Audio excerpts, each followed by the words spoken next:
Hello everyone, Radhe Radhe सभी को। Welcome to my channel Kota journey. कैसे हैं आप लोग? आई थिंक अच्छे होंगे। तो चलिए, आज मैं एक वीडियो बना रही हूँ। ये मेरी लाइब्रेरी है, हॉस्टल की लाइब्रेरी। और अभी कोई नहीं है, मतलब पढ़ रही थी, बट आज सब क्लास गई हैं जिनका भी क्लास है, और नहीं तो फिर रूम चली गई हैं। और वैसे आज संडे है, 1 मार्च। तो ये मेरे ही बुक है गाइज। मैं ना ज़्यादा टाइम लाइब्रेरी में ही रहती हूँ। मैं सारा बुक यहीं पे रख दी हूँ। मतलब ऐसा नहीं, जो पढ़ती हूँ वही, मतलब जो नहीं पढ़ती हूँ वो सब भी रखी हूँ कि मॉड्यूल वगैरह कभी यूज आते हैं तो यहीं से देख लेती हूँ, बार बार ऊपर नीचे करने से। ये सारे बायो के हैं, ये फिर केमिस्ट्री, ये फिजिक्स। और हाँ, अब आते हैं, आपको ना मैं एक वीडियो बनाने वाली हूँ आप लोग के लिए, क्योंकि आप लोग ने बहुत सारे कमेंट में क्वेश्चन कर रहे थे। मुझे लगा ना कि इनका रिप्लाई देना ज़रूरी है, बट इतना मतलब टाइपिंग करके रिप्लाई नहीं कर पा रही थी, इसलिए एक वीडियो बना रही हूँ। तो चलिए, जितना पॉसिबल हो उतना मैं दूंगी। बाकी अगर आप लोग को और भी कोई क्वेश्चन हो तो आप लोग रिप्लाई कीजिए, कमेंट कीजिएगा, मैं रिप्लाई कर दूंगी।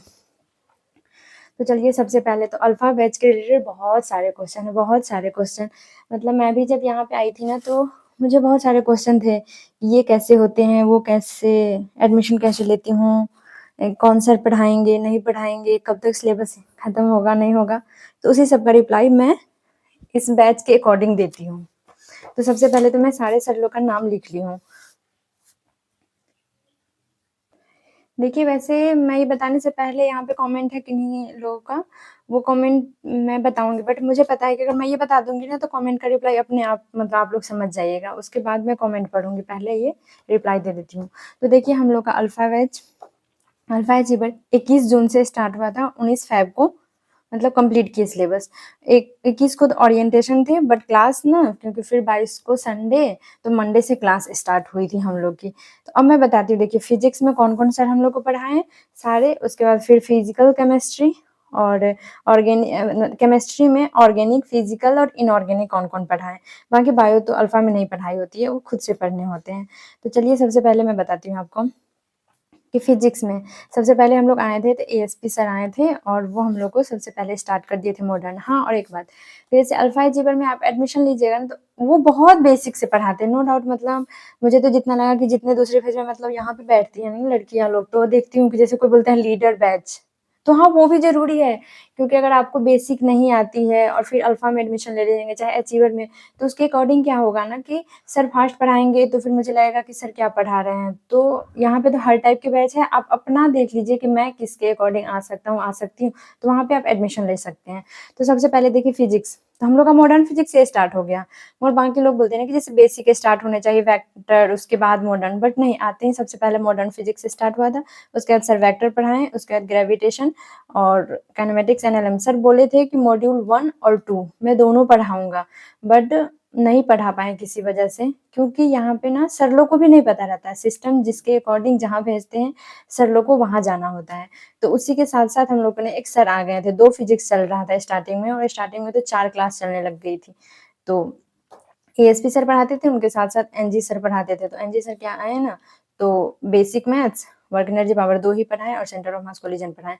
बट हम लोग के बैच में ही बच्चे लोग स्ट्राइक कर दिए कि हमको एएसपी सर से ही पढ़ने हैं, क्योंकि इन सर का पता नहीं, मतलब आई नो कि सारे टीचर बेस्ट है, एलएन में तो जितने टीचर हैं वो सब बेस्ट ही हैं, बट होता है ना कि खुद भी जरूरी नहीं है कि अगर टीचर का समझ नहीं आ रहा है ना, तो टीचर में मतलब प्रॉब्लम है, चाहे उनको समझ आने की नहीं पता। मेरे में भी प्रॉब्लम हो सकती है कि मुझे उतनी समझ नहीं है, बहुत सारे लोग का लेवल, सर लोग का बहुत लेवल रहता है, वो मतलब ऐसे पढ़ाते हैं ना, जैसे लगता है कि हम लोग को आता है, क्योंकि हम लोग अल्फा अचीवर में, बट हमको उतना नहीं आती है। और एएसपी सर लोग पढ़ाते हैं ना, तो उनको इतना नहीं है कि बच्चों को आता है, वो बेसिक से पढ़ाते हैं, तो आपको वहाँ पे सीखने का मौका मिलेगा। और सर हमेशा बोलते हैं कि सीखने का मौका है, एक बार फिर से सीख लीजिए। तो हम लोग एक्स्ट्रा क्लास में, जब बच्चे ये स्ट्राइक किए थे कि हाँ हम लोग को सर पढ़ाएं, तो एक्स्ट्रा क्लास में काइनेमेटिक्स एनएलएम एक्स्ट्रा क्लास में पढ़ाए थे, मगर यही मेन क्लास में एक हम लोग को आरवी सर आए थे, ये भी बहुत अच्छे सर थे। बट वही बात है कि हाँ, सर तो बहुत अच्छे थे, मगर बच्चों को फ्रिक्वेंसी मैच नहीं हो रहे थे, सर अपने अकॉर्डिंग पढ़ा रहे थे। तो उसमें क्या होगा, छुपने का मैसेज ग्रुप में हॉस्टल वाले लोग, अच्छा आरवी सर का, सॉरी मैं कहाँ थी, हाँ सॉरी, वो मैम मैसेज कर रही थी कि वो पेमेंट करने के लिए मंथ 1 मार्च है ना, इसलिए वही मैसेज आए थे। तो आरबी सर उसके साथ ही पढ़ाए थे हम लोग को काइनेमेटिक्स, एनालम, सर्कुलर और रोटेशन। तो हम लोग के ना एएसपी सर 2 ही चैप्टर पढ़ा दिए, बाकी सबको यहीं से करना पड़ा। बट अगर जो नहीं कर पाए, वो ऑनलाइन लेक्चर मिल रहे थे तो वहाँ से किए थे, तो मैं भी तो ऑनलाइन से ही की थी। उसके बाद सर पीजे सर आए हैं, प्रमोद गुप्ता सर इनका नाम है। वो इलेक्ट्रोस्टैट, करंट, इलेक्ट्रिसिटी और कैपेसिटर हम लोग को पढ़ाए थे। एक एएस सर आए थे, ये सर तो क्या मतलब आज तक यूनि डायमेंशन समझ नहीं आती थी। ये इतनी ईज़ी चैप्टर है बट लास्ट में इंस्ट्रूमेंट वाले तो बिल्कुल समझ में नहीं आते। मोदी सर इतना अच्छा पढ़ाएँ न, इतना अच्छा पढ़ाएँ कि अब पेपर में बस यूनि डायमेंशन का क्वेश्चन खोजती हूँ कि कहाँ है। तो ये सर बहुत अच्छे से पढ़ाए थे। उसके बाद एसएनजी सर थे, जो हम लोग एसएचएम और वेव पढ़ाएँ, वेव मोशन। उसके साथ आए वीकेएस सर, जो मैग्नेटिज्म, ईएमआई और एसी पढ़ाएँ। उसके बाद वीजे सर आए थे, ईएमडब्ल्यू। ये है ना वीकेएस सर ही हम लोग को ईएमडब्ल्यू भी पढ़ाते हैं। तो वीकेएस सर ही ना हम लोग को ईएमडब्ल्यू पढ़ाते हैं, मगर क्या होता है ना, हम लोग का सिलेबस लास्ट में जल्दी कंप्लीट करने थे, तो ये सर पढ़ा रहे थे। उसमें बीच में ना कोई सर लोग छुट्टी पे गए थे, तो ईएमडब्ल्यू ये सर आकर के हम लोग को पढ़ा दिए। उसके बाद एचकेजी सर आए थे, वो रे ऑप्टिक्स पढ़ाए, वे ऑप्टिक्स पढ़ाए। उसके बाद एएस सर आए हैं, उसके बाद थर्मल फिजिक्स पढ़ाए। बाकी मैं यहाँ पे लिख दी हूँ, आप लोग देख लीजिएगा। केबीसी सर आए थे, फ्लूइड मैकेनिक्स हम लोग को लास्ट में पढ़ाए थे। केजी सर आए थे, वो सेमीकंडक्टर पढ़ाए। उसके बाद केमिस्ट्री के लिए तो वो फिक्स सर थे, मतलब फिक्स क्या, 3 पोर्शन है, तीनों सर पढ़ाए। ऑर्गेनिक पढ़ाए थे डीजे सर, हम लोग को सबसे पहले ऑर्गेनिक ही स्टार्ट हुए थे, और उसके साथ-साथ फिजिकल केमिस्ट्री जो आरके वाई सर पढ़ाए थे। मतलब सर लोग बहुत अच्छा पढ़ाए, बहुत अच्छा। डीजे सर भी, आरके वाई सर भी बहुत अच्छे पढ़ाए। उसके बाद फिर इनऑर्गेनिक केमिस्ट्री आरआर सर, ये सर तो मेरे फेवरेट हैं। वैसे सारे सर बहुत अच्छे हैं, बट ये सर तो बहुत अच्छा पढ़ा के गए हैं। मतलब एनसीईआरटी ओरिएंटेड, नहीं तो इनऑर्गेनिक में इतने कंफ्यूजन रहते हैं, बट ये सर बहुत अच्छे से पढ़ा के गए। और बायोलॉजी तो हमें खुद से पढ़ने हैं। तो आप लोग एक बार ऐसे मैं दिखा देती हूँ अच्छे से, कि आप लोग देख लीजिएगा कि आप लोग क्वेश्चन रहते हैं ना कि कौन सर क्या पढ़ाएंगे, तो इसलिए मैं ये सारा लिख करके सोची बता देती हूँ एक बार।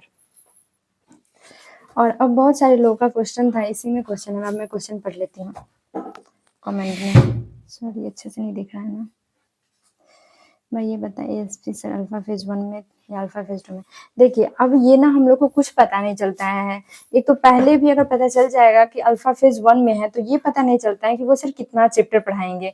पहले पिछले बार तक क्या था कि जैसे एएसपी सर खुद बताए थे कि जैसे अल्फा फेज 1 में आए ना, तो वो सारे मॉड्यूल 1 2 मतलब पूरे मैकेनिक्स और फ्लूइड वगैरह, ग्रेविटेशन, सेंटर ऑफ मास, ये सारे वही सर पढ़ाए थे।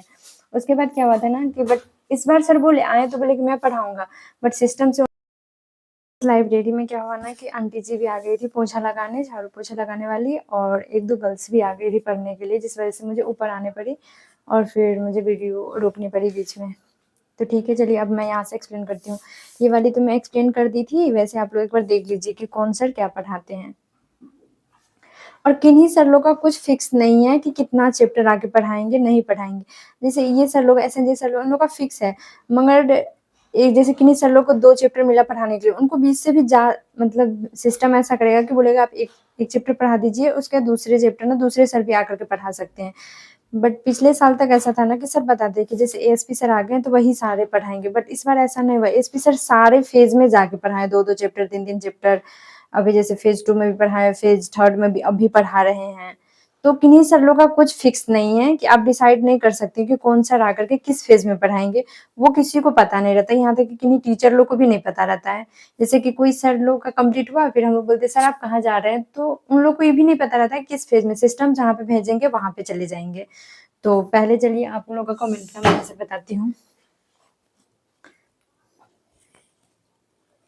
आप लोग को दिख रहे हैं? कोई कमेंट किए थे कि भाई ये एएसपी सर अल्फा फेज में थे या सेकंड में, तो हाँ वही वाली बात मैं आपको क्लियर कर ही दी हूँ, तो आपको यहाँ से पता चल जाएगा कि सर किस फेज में पढ़ाते हैं, किस में नहीं। मैं एएसपी सर मोस्टली कौन से फेज में पढ़ाते हैं अल्फा में, क्लैरिफाई कीजिए। तो आपको तो पता चलेगा क्योंकि वो डिसाइडेड नहीं है कि किस फेज में पढ़ाएंगे, वो आपको आने के बाद पता चलेगा, जब सर पढ़ाने लगेंगे उसके बाद ही आपको पता चलेगा। उसके बाद है ऑब्जर्वर के बारे में बात करनी थी, तो मैं बोली हाँ आप यहाँ पे रिप्लाई कीजिए, मतलब कमेंट कर दीजिए, मैं रिप्लाई कर दूँगी। सारी डिटेल बता दीजिए, और फिर और बायो कैसे करनी है, फिजिक्स और केमिस्ट्री बेसिक से पढ़ाते हैं ना। देखिए वैसे तो मेरे सारे नोट नीचे हैं, वैसे मैं बहुत सारा नोट शेयर की हूँ, टेलीग्राम पे भी मैं अपलोड कर दी हूँ, तो वहाँ से आप लोग को पता चल जाएगा कि सर लोग कैसा पढ़ाते हैं। हाँ, और बात रही मतलब फ़ी, तो इस बार जैसे कि 52 के मतलब 52,000 रुपया था।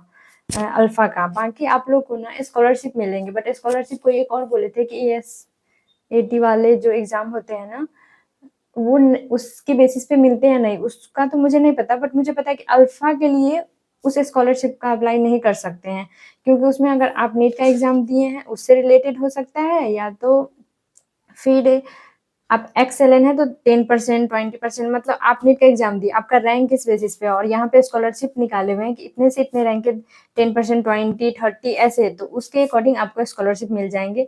बाकी बायो आपको खुद ही करने पड़ेंगे, जैसे पहले क्लास में ही आप जाइएगा ना, तो आपको वो बता देंगे कि बायो में कौन से चैप्टर मतलब किस डेट को एक स्लिप मिल जाएगा आपको नोटिस बोर्ड पे, वो आप लोग देख लीजिएगा।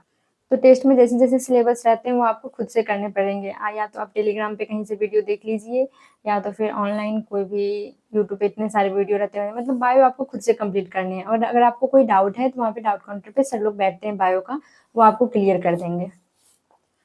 मतलब हाँ, कोरल पार्क एरिया के बारे में तो मुझे तो बहुत अच्छा लगा, मतलब पढ़ने के लिए बहुत अच्छा है, यहाँ पे घूमने सबके लिए कुछ भी प्लेस नहीं है, एक भी पार्क नहीं है, एक निर्मला पार्क है, वो भी बस घूमने के लिए, उसमें कुछ बैठने-वैठने वाला कुछ ऐसी कंडीशन तो नहीं है, बस मैं देखती हूँ कि सब घूमते रहते हैं साइड-साइड से। हो गया? बाकी पढ़ने के लिए बहुत अच्छा है, मुझे तो बहुत अच्छा लगा कोरल, तो आप बिल्कुल आ सकते हैं, पढ़ने के लिए बेस्ट है। हाँ, यही स्कॉलरशिप वाली बात मैं कर रही थी। स्कॉलरशिप मुझे नहीं पता, बट मुझे पता है कि एक्स-एल-एन और आपको नीट में कितने मार्क्स हैं, उस पे आपको यहाँ से एल-एन से नि पता चल जाएगा। तो आप देख लीजिएगा। बाकी वो तो मैं पहले ही बता दी कि ये साइट से क्या होता है ना कि वो दूसरे मतलब इंथ्यूज वाले या फिर नर्सर लोग को शायद मिलते होंगे, बट अल्फा अचीवर में तो नहीं मिलते। बाकी आप हेल्पलाइन नंबर से बात कर लीजिएगा, तो आपको पता चल जाएगा। तो आप लोग का इतना ही था, मैं रिप्लाई कर दी हूँ और मेनली मुझे ये बताने थे कुछ-कुछ जो आप लोग को बताती हूँ। अगर इसके अलावा भी आप लोग को कोई भी क्वेश्चन होंगे तो आप कमेंट कीजिएगा, मैं बताने का ट्राई करूँगी, क्योंकि अभी तो टाइम भी नहीं मिलते हैं और फिर अभी पता नहीं, जैसे मैं सोच रही थी लाइब्रेरी में, क्योंकि वहीं पे पढ़ती हूँ हर चीज़, तो सोची वहीं पे बना देती हूँ, बट वहाँ पे पॉसिबल नहीं है, कोई ना कोई पढ़ते ही रहते हैं। और गाइज़ हाँ, आज तो थोड़े डिस्टर्बेंस हो गए हैं, इसलिए मतलब टाइम भी नहीं मिलते हैं और डिस्टर्बेंस भी हो गए, कहाँ-कहाँ वीडियो बनाऊँ, तो आप देख लीजिएगा, उसके लिए सॉरी। बाकी आप लोग को अगर कोई हेल्प होगी और फिर अगर कोई क्वेश्चन हो तो कमेंट कर दीजिएगा। ठीक है गाइस, चलिए जाने से पहले एक बार आप मेरे कान्हा जी से मिल लीजिए।